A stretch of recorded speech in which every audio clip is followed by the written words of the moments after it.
রিচাকে আমার প্রথম প্রশ্ন নিঃসন্দেহে আপনাদের সবার প্রশ্ন।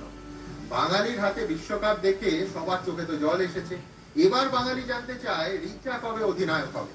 কেন বলছি, দেখুন 2021-এর আইপিএল এ 8টা টিমের মধ্যে 4টে টিমের অধিনায়কই তো রিচার মতো উইকেট কিপার ছিলেন।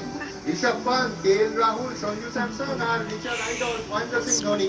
তো রিচা কি ক্যাপ্টেন হওয়ার স্বপ্ন দেখে? মানে আমি নিশ্চিত মঞ্চের দুই ক্যাপ্টেনও এটা জানতে চাইছি। আমি ছোটবেলা থেকে ওই স্বপ্নটা দেখেছি, ক্যাপ্টেন অফ ইন্ডিয়া টিমকে অনেক ট্রফি জিতাবো। তো ভালো খেলে যাচ্ছে, আমার দেখা যাক। দেখো, বিশ্বকাপ জয়ের স্বপ্ন তোমার সঙ্গে বাঙালি দিকেছে, সেটা সফল হয়েছে। তোমার অধিনায়কত্বের স্বপ্ন নিঃসন্দেহে সবাই একসঙ্গে স্বপ্ন দেখবো, ঠিক সফল হবে। আচ্ছা, এতদিনে আমরা তো অনেকেই জেনে গেছি যে সেমিফাইনালের আগে রিচার বাঁ হাতের মধ্যমায় চিপ ধরেছিল। ওই ভাঙা আঙুল নিয়ে ও বিশ্বকাপের দুটো ম্যাচে 4-4টে ছক্কা হাঁকিয়েছে। তো ভাবুন তো, যে যন্ত্রণায় লোকে অফিস কামাই করে বাড়িতে বিশ্রাম নেয়, সেই যন্ত্রণায় ভাঙা আঙুল নিয়ে রিচা উইকেট কিপিং করছে। আচ্ছা, খেলার সময় রিচা ওই যন্ত্রণাটাকে জয় করলে কি করে?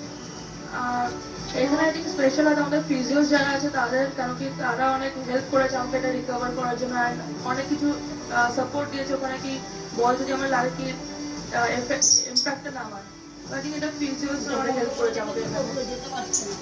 ফিজিওদের হেল্প তো আছেই, কিন্তু তার সঙ্গে যেটা আছে বাঙালির মনের জোর, কোনো সন্দেহ নেই। খুব ভালো থেকো, অনেক অনেক অনেক ধন্যবাদ।